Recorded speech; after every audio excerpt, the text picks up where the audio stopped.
বিয়ের রাতে আমি বাসর ঘরে বসে বরের জন্য অপেক্ষা করছিলাম। বর ঘরে এসে বলতে লাগলো, আমি তোমার সব কথা শুনবো, কিন্তু আমার একটা শর্ত আছে।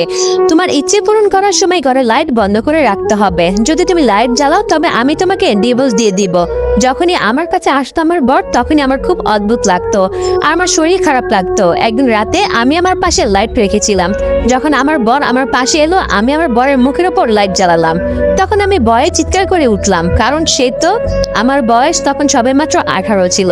যখন আমার বিয়ের প্রথম সম্বন্ধ নিয়ে আসে, আমরা অনেক গরিব ছিলাম, কিন্তু যে ঘর থেকে আমার জন্য সম্বন্ধ আসে তারা অনেক বড় লোক ছিল। সবাই অনেক অবাক হচ্ছিল যে এই সম্বন্ধ আমার জন্য কি করে আসতে পারে, কারণ তারা সত্যি অনেক বড় লোক ছিল। তাদের কাছে গাড়ি ছিল, ঘর ছিল, পয়সা ছিল, আর তার বয়সও বেশি ছিল না। সবাই বলতো যে এমন সম্বন্ধ এর জন্য আসা উচিত হয়নি। সে অনেক বড়লোক মেয়েকেও পারতো বিয়ে করার জন্য, কিন্তু সবার সন্দেহ হলো যে ছেলে কেন আমাকে বিয়ে করতে আসলো। আমার বাবার সন্দেহ হলো, আর যখন সে ছেলের বিষয়ে খোঁজ খবর নিতে লাগলো, তখন সে জানতে পারে ছেলে সত্যি খুব ভালো ছিল। তাছাড়া ছেলে সে জেনে শুনে এমন একটা ঘরে বিয়ে করাতে চায় যেন মেয়েরা খুব গরিব, যাতে মেয়েটির সাথে সুবিচার করা হয়। হাজারো মেয়ে সে পেতে পারতো। এছাড়াও যাকে জিজ্ঞাসা করেছিলাম সবাই বলতে ছেলেটা অনেক ভালো। আমার বাবাও অনেক বেশি খুশি হয়ে গেল, আর আমাকে যখন দেখালো তখন তো আমি মনে মনে অনেক বেশি খুশি হয়ে গেলাম। তাছাড়া আমি সম্বন্ধটাকে নাও বলতে চাইনি। আমি আমার মা বাবার অনেক আদরের মেয়ে ছিলাম। আমার বিয়ে হয়ে যাওয়ার পর আমি আমার বোনকে খুব ভালো করে দেখছিলাম। তাকে দেখতে খুব সুন্দর ছিল এবং সে দেখতে খুব ভালো ছিল। সে আমাদের বিয়ের অনেক টাকা খরচ করেছিল, আর আমার সমস্ত খরচও সেই করেছিল। সবকিছু একদম ঠিকঠাক ছিল। কিন্তু বিয়ের রাতে যখন সে আমার ঘরে এলো, তখন সে আমাকে একটা অদ্ভুত কথা বলেছিল। প্রথমে সে আমাকে আমার মুখ দেখে আমাকে একটা সোনার হার উপহার দিয়েছিল। আমি বললাম, এমনিতেই তুমি আমাকে অনেক কিছু দিয়েছো, এটা না দরকার নেই। সে বলল, এটা তোমার অধিকার, এটা তো প্রত্যেকটা বউর অধিকার, আর তাছাড়া বউকে এসব দিলে তার সম্মান আরো বেড়ে যায়। আমি আমার বরের থেকে অনেক আশীর্বাদ ছিলাম, কারণ সে তো আমার বর। আমার বরকে আমি ভীষণ ভালোবেসে ফেলেছিলাম। আমার বর যখন আমার হাতে স্পর্শ করে, তখন আমি বুঝতে পারলাম আমার বরের হাত খুব নরম এবং খুব সুন্দর। আমার একটা খুব সুন্দর অনুভূতি হচ্ছিল। বরের হাত ধরার পর সে বলল, তোমাকে একটু জরুরি কথা বলার আছে, আর এটা শোনার পর হয়তো তুমি একটু চিন্তিত হয়ে যেতে পারো, কিন্তু আমি এটা প্রথমেই বলে দিতে চাই। আর আমি সত্যি একটু চিন্তিত হয়ে গেলাম। আমি বললাম, হ্যাঁ বলো, কি বলবে? সে বলে, রাতের সময় আমি লাইট জ্বালিয়ে ঘুমাতে পছন্দ করি না। যখনই রাত হবে এই ঘরের অন্ধকার হয়ে যাবে, আর রাতের পরে কোনো লাইট জ্বলবে না। আমি ভাবলাম সে হয়তো এমনিতেই বলছে, তার হয়তো তাড়াতাড়ি শুয়ে পড়ার অভ্যাস আছে, কারণ সে ভীষণ পরিশ্রমী মানুষ। এত সম্পত্তি সে তো পরিশ্রম করে বানিয়েছেন, আর পরিশ্রমী মানুষ তাড়াতাড়ি শুয়ে পড়ে। কিন্তু তার কথার মানে এটা হলো যে রাত হলে লাইট সব বন্ধ হয়ে যাবে, আর কোনো ভাবে আমি লাইট জ্বালাতে পারবো না। যদি তুফানও আসে তাও না, সে যদি আমাকে নিচে থেকে বলে তাও না। এই কথাটা আমি একটু অবাক হলাম। আমি বললাম, আমার বরে আবার কেমন কথা বলছে, কারণ সে যদি নিজেও বলে তাও নাকি লাইট জ্বালাবো না, সমস্যা হলেও না, শরীর খারাপ হলেও না। সে বললে, হ্যাঁ তখনও না, আর যদি তুমি লাইট অন করো তাহলে আমি তোমাকে ডিভোর্স দিয়ে দিব। আমি ভীষণ অবাক হলাম। বিয়ের প্রথম দিনে আমাকে ডিভোর্সের কথা শুনতে হলো। সে বলল, দেখো আমি খারাপ ছেলে নই, আমি তোমাকে কথাটা এই জন্য বললাম যাতে তুমি আমাকে এটা মজা মনে না করো। তুমি লাইট জ্বালাবে না। আর আমি বললাম, তুমি যেমন বলবে ঠিক তেমনই হবে। ভগবানের দোয়া, এরকম কথা আর বলো না। সে বলল, আমি এটা করতেও চাই না, আমি তোমাকে ছাড়তে চাই না। তোমাকে ছাড়ার জন্য কি বিয়ে করেছিলাম নাকি? আমি ভাবলাম তুমি বুঝবে না। আমি ভাবতে শুরু করলাম। সে বলল, আচ্ছা ঠিক আছে। আমি বললাম, আজ রাতে আমি লাইট বন্ধ করবো না, কাল থেকে করবো। আজকে সারা রাত দুজন মিলে আমরা গল্প করব। আমার স্বামী সারা রাত তার মনের কথা আমাকে বলেছিল, আমার খুব ভালো লেগেছিল।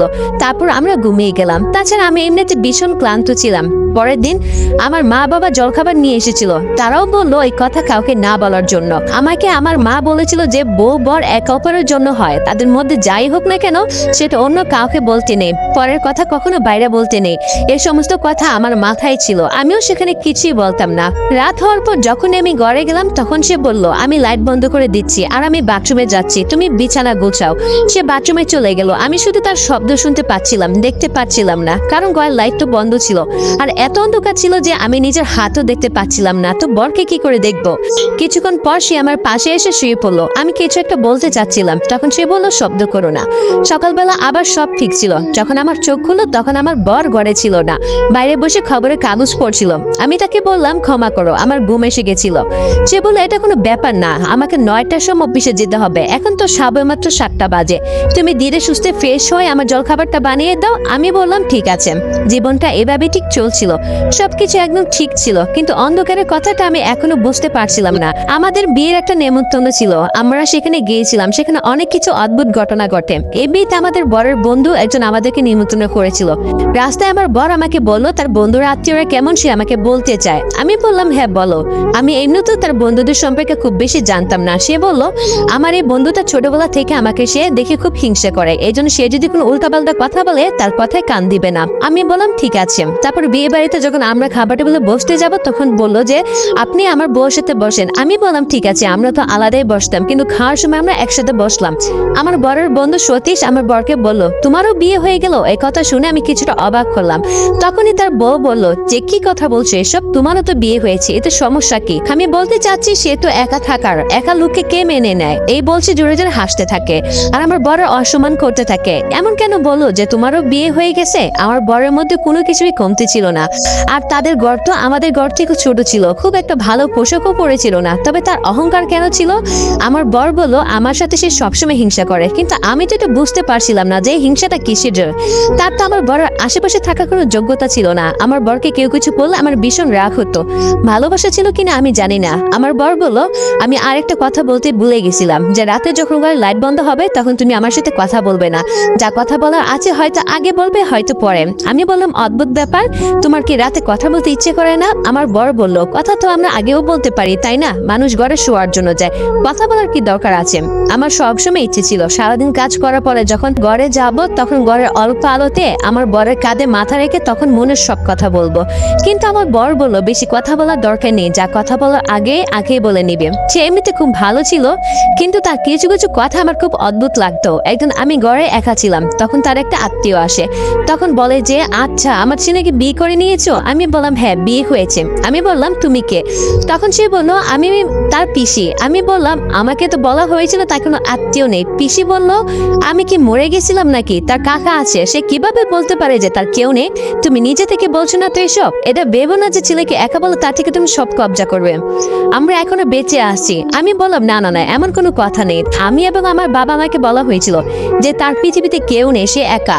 তারপর আমি একটা জিনিস লক্ষ্য করেছি, যখন আমার বর রাতে শুতে আসতো তখন তার হাত ভীষণ শক্ত থাকতো, কিন্তু তার হাতটাতে ভীষণ নরম, এটা আমি প্রথম রাতেই জেনে গিয়েছিলাম। একদিন আমি কথায় কথায় আমার বরের হাত ধরলাম আর অনুভব করতে লাগলাম। সে বলল তোমার কি হয়েছে? আমি বললাম কিছু না, আমি শুধু দেখছিলাম যে তুমি কতটা ভালো। এই কথা শুনে সে চুপ হয়ে গেল। সে বলল সবসময় যেটা চাও সেটা নাও হতে পারে, আর যেটা দেখতে পাও সেটা নাই হয়। আমি বললাম এই কথার মানে কি? তুমি কি বাজে লোক? সে বলল না আমি এটা বলতে চাইনি, তোমার কোনো জিনিসের দরকার হলে তুমি আমাকে বলতে পারো, তুমি গরিব ঘরের মেয়ে, তোমার মনে ছোট বড় অনেক আশা থাকতে পারে, আমি সেগুলো পূরণ করব। আমি বললাম তোমাকে পেয়ে আমার সব আশা পূরণ হয়ে গেছে, এখন আমার একটাই আশা যে তাড়াতাড়ি করে একটা বাচ্চা হয়ে যাক, এরপরে সবকিছু ঠিক হয়ে যাবে। আমার বর বলল অন্য কিছু ভাবতে লাগলো, যখন বাচ্চা হয়ে যাবে তখন কি সত্যি সবকিছু ঠিক হয়ে যাবে? তার অনেক বাচ্চার শখ ছিল, সবকিছু ঠিকই ছিল, কিন্তু রাতে যখন এসে আমার কাছে আসতো তখন এসে খুব অদ্ভুত ব্যবহার করতো। কে জানি আমার বর মদ খেত কিনা। আমি আমার মাকে কথাটা বললাম, মা যখন শুনলো তখন মা বলল যে মানুষ নেশা করে তখন তার মুখ থেকে খুব বাজে গন্ধ বের হয়, যদি সে তোমার থেকে দূরে কোথাও বসে থাকে তাও সারা ঘরে গন্ধ বের হবে, আর এতটাই গন্ধ বের হবে যে তুমি সহ্য করতে পারবে না। কিন্তু এরকম তো কিচ্ছু হয় না, যদি হতো তাহলে আমি জানতে পারতাম। আমার বর যদি গলায় লাইট বন্ধ করে দেয় তাহলে সেটার জন্য অন্য কি কারণ হতে পারে, সেটা আমার সাথে কথাও পর্যন্ত বলতো না। আমি ভাবতাম এটা কি সেই লোক যার সাথে আমি সকালে থাকি, দিনের বেলা তো আমার বর একদম ঠিক থাকে। একদিন আমার বর বলে চলো ডাক্তারের কাছে যাই, আমি জানতে চাই তুমি মা হতে চলেছো কিনা। আমি বললাম আমার এমন কিছু মনে হয় না, কিন্তু তুমি যখন বলছো তাহলে চলো। আমরা ডাক্তারের কাছে গেলাম, ডাক্তার কিছু টেস্ট করে বললো এই এখনো মা হয়নি। আমার বর আমার সামনে একটা অদ্ভুত কথা জিজ্ঞাসা করলো, সে বললো এই মা হতে পারবে তো? ডাক্তার বললো এটা কেমন কথা জিজ্ঞাসা করেছো? নিশ্চয়ই পারবে, কিন্তু এখন এরকম কিছু নেই, কারণ তোমাদের বিয়ের 1 মাসও হয়নি। এই বিষয়টা খুবই অদ্ভুত ছিল। এমনিতে আমার বর তো খুব ভালো ছিল, কিন্তু এমন মানুষের মুখ থেকে যদি এরকম কথা বের হয় তবে সেই মানুষের কাছ থেকে আর কোনো আশা করা যায় না। সে আমার সমস্ত কথা শুনতো, আমার খেয়াল রাখতো, পয়সার কোনো অভাব ছিল না, কাজেরও কোনো সমস্যা ছিল না। শুধুমাত্র লাইট বন্ধ করে দেওয়া আর তার এরকম কথা বলা। সে কি শুধুমাত্র আমাকে বাচ্চা জন্ম দেওয়ার জন্য বিয়ে করেছে? একে আমাকে সন্দেহ করে? তাছাড়া আমারও তো সন্দেহ হতে পারে সে পুরুষ কিনা। আমাদের ধর্মে এই ধরনের কথা কেউ ভাবে না, কিন্তু আমিও তাকে এই ধরনের কথা বলিনি। কিন্তু তার এই কথাটা আমার খুব খারাপ লাগে। যখন আমি ঘরে এলাম তখন আমি রাগ করতে চাইনি, কিন্তু আমার মুখ দেখে মনে হচ্ছিল যে আমি রেগে আছি। আমার বর বলল, আমাকে ক্ষমা করে দাও, আমি এমন কথা বলতে চাইনি। এই জন্য, কারণ আমি চিন্তিত ছিলাম যে আমি বাচ্চা জন্ম দিতে চাই, আমার আমার একটা বাচ্চা হোক। আমি বললাম, এটা আবার কেমন কথা? আমাদের তো বিয়ের এখনো 1 মাসই হয়নি, তাহলে এত তাড়াতাড়ি কেন? আমি জন্ম হয়েছিলাম আমার বাবা মার বিয়ে 3 বছর পর। আমার বর বলল, আমি 3 বছর পর্যন্ত অপেক্ষা করতে পারবো না। সে এত জোরে চিৎকার করতে লাগলো, তার কথা শুনে মনে হলো যে কোথাও না কোথাও তো সমস্যা আছে। আমি ঠিক করে নিয়েছিলাম আমার বরের এই লাইটের সমস্যা তো আমি দূর করেই ছাড়বো। একদিন আমি আমার সাথে লাইট লাগলাম আর বরকে তা দেখাতে চাইছিলাম যে লাইট জ্বালিয়ে রাখলে কিছু হয় না।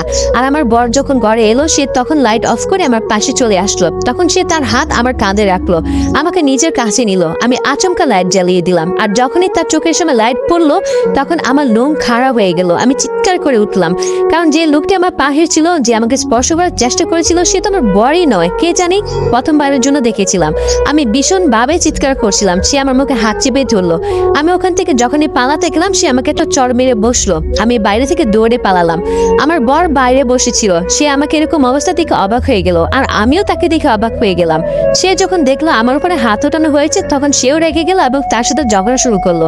আমার বর তাকে মারধর করে ঘর থেকে বের করে দেন। ওই লোকটা বলছিল যে তুমি এত নির্লজ্জ লোক যে তোমার বউকে অন্য কারো কাছে ছেড়ে দাও, এখন তোমার লজ্জা লাগে যে তুমি আমাকে মারছো? আমি অবাক হয়ে গেলাম। আমি আমার বরকে বললাম, এসব কি?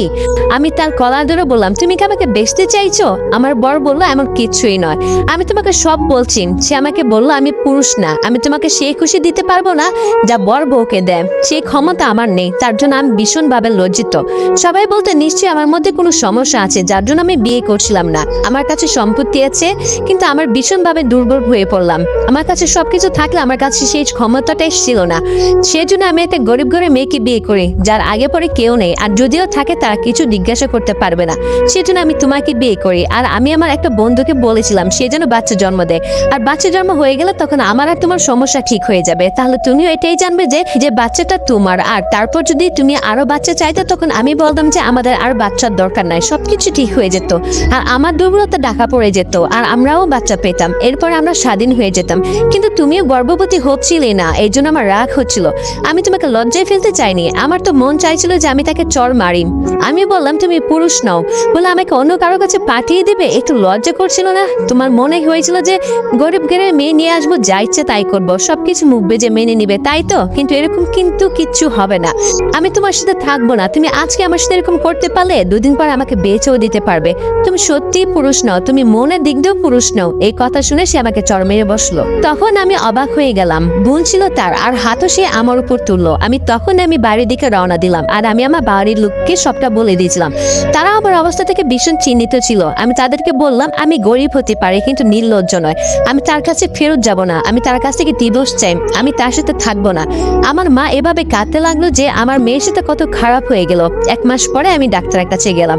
তখন ডাক্তার আমাকে ভালো কথা বললো যে আমি মা হয়নি। আমি ভগবানকে অশেষ ধন্যবাদ জানালাম, আর আমি আমার বর থেকে ডিভোর্স নিয়ে নিয়েছিলাম। এখন আমি আমার বরেই থাকে। কিন্তু আমি বুঝতে পারছিলাম না আমার বরের মধ্যে এতটুকু সাহস ছিল না যে সত্যি কথাটা বলবে, আর সে আমাকে অন্য একজনের সাথে শুয়ে দিল। না জানি সে কেমন মানুষ, এই কথাটা আমি আজও বুঝতে পারিনি। কিন্তু এরকম মানুষের পর সত্যি খুব আফসোস হয়, যারা গরিব মেয়েদেরকে ব্যবহার করে। তারা মনে করে যে গরিব লোকদের মেয়েদেরকে নিয়ে আসবে আর টাকা লোক দেখে যাইছে তাই করবে, আর এগুলো আমাদের সমাজ অনেক হচ্ছে।